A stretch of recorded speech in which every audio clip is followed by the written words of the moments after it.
Chapter 5. Wine's bad for your liver, you know. Rowena grinned at Julie. So are candy bars. I ate a slice of pizza first. Case proven. The two women were sitting on the floor in their room, ignoring the ancient, uncomfortable beds and the even more ancient and uncomfortable chairs. Above them, insects crawled over the dirty plastic surface of the rooflight. Stray bugs flew around the room, occasionally settling on their arms and faces. Propped up against a suitcase, free of her wheelchair, Rowena felt almost normal, almost as if she could just get up and walk around the room. A few months ago, when she'd been particularly drunk and angry and bitter, she'd actually tried something like that, and paid for the experiment with a night of agonizing pain and 3 days in bed. Tonight, she wasn't particularly angry and bitter, but she was planning to get drunk. "That skull," said Julie suddenly. "Do you reckon it was a homo sap? I mean, it looked like a homo sap. There wasn't a trace of any occipital ridge, but it doesn't make sense." Rowena took a sip of her pink wine and thought about it. The skull had definitely seemed too big for any known early hominid. But according to existing theory, Homo sapiens, modern humans, hadn't evolved until 500,000 years ago. Julie was right. It didn't make sense. "Are we sure about the stratigraphy here?" she asked Julie. "I mean, the sediments are 2 million years old, right? No one's made some kind of error here?" Julie shrugged. "Maybe, but it's unlikely." She took a bite of her Snickers giant size, went on in a muffled tone. "Hell, Rowena, people have been digging in the Kilgai for 30 years. Any anomalous strata would have shown up by now." "Perhaps it eroded out," Rowena suggested, "or fell down from a higher level, or got washed down when the river flooded in season." But even as she said it, Rowena knew that it was unlikely anything so delicate as the skull they'd seen would survive such a process, even partially intact. Even the fragments Julie had found would probably have been ground into smaller, more eroded pieces by processes like that. Julie reached across for the wine, took a swig straight from the bottle. "If that goddamn soldier boy had let us near the skull, we wouldn't have to guess at it like this. We'd be looking at it now." "I know," said Rowena quietly. "If I could walk, I reckon I'd go out there first thing in the morning, military restrictions or no, and just hope that Captain Jacob Hines and his friends didn't see us.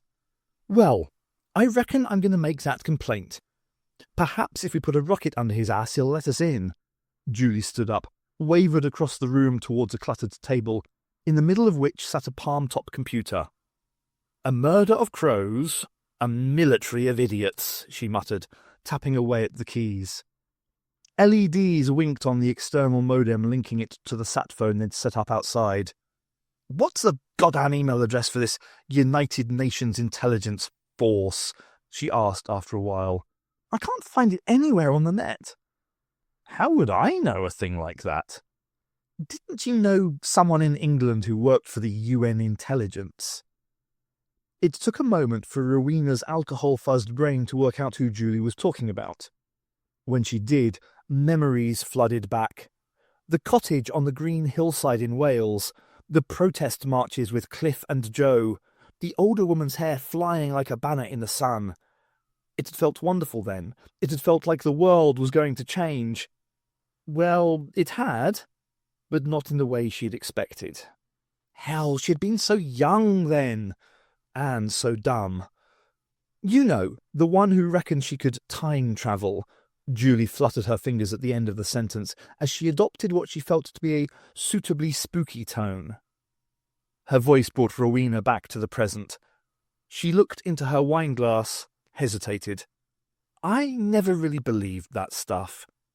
"Still, it's a lead. I think we should try it." "Get my organizer out of my bag, then. I'll have a look for her number." Rowena looked out of the dirty plastic window of the lab at the dusty lamp-lit forecourt.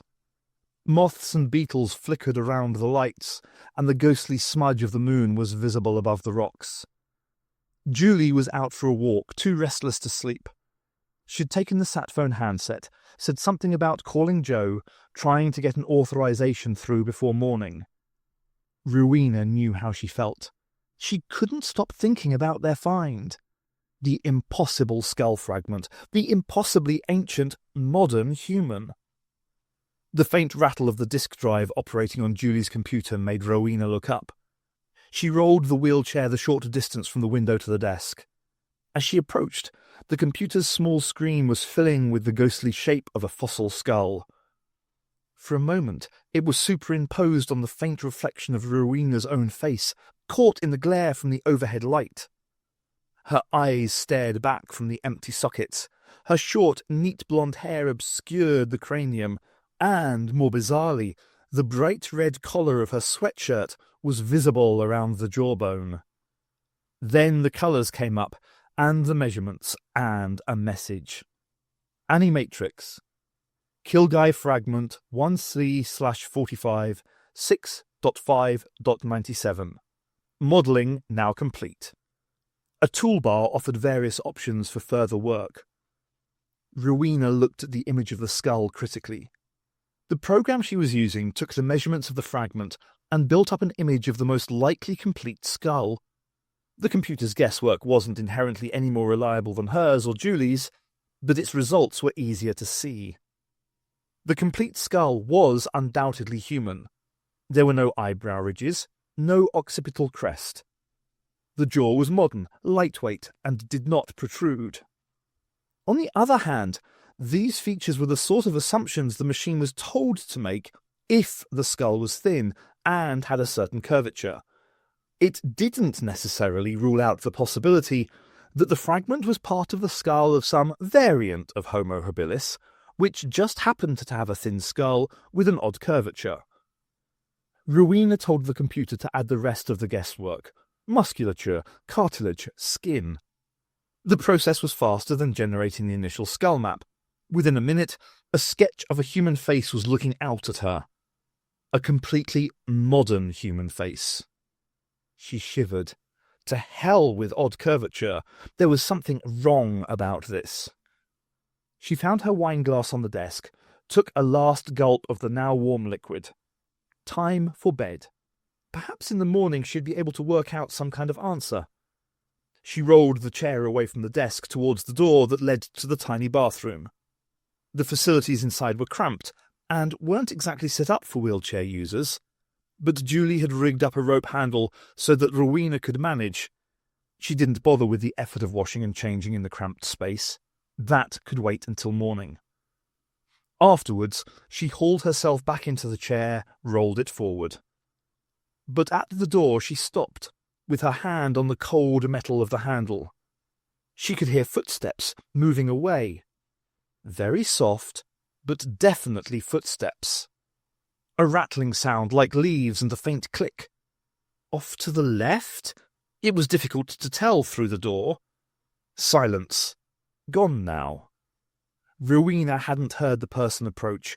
He or she must have been standing there, must have heard her moving around, heard the faint whine of the chair's motor, and crept away quietly, hoping Rowena wouldn't hear. She felt her heart freeze for a second, a cold, hard, absolute terror, because all this had happened before. The board creaking outside the door, the bedroom door, and getting up half asleep.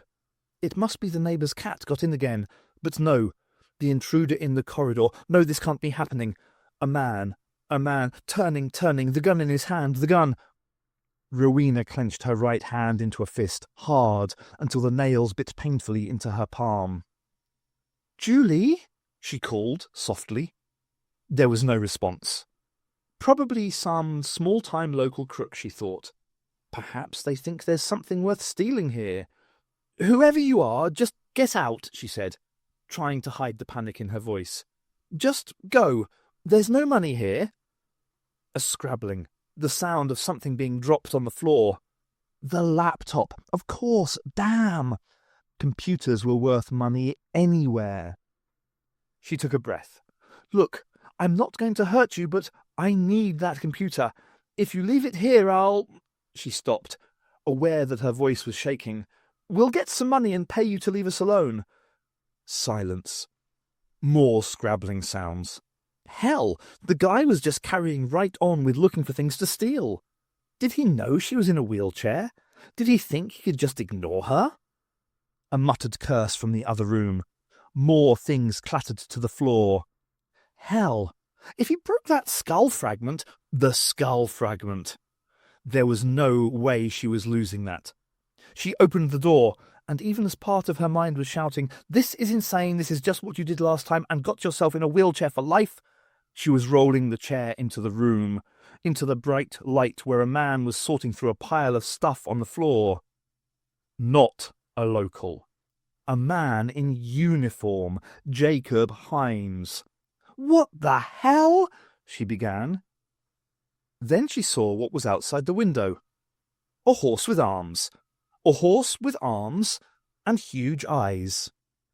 The eyes stared at her. The arms moved and touched a keyboard slung around the huge thing's neck. A voice spoke. "I'm sorry, but you must come with us. You are a sample." From the corner of her eye, Rowena saw that Hines had aimed a gun at her, turning, the gun in his hand, the gun. Rowena did the only thing she could, the only thing left to her right now. She screamed.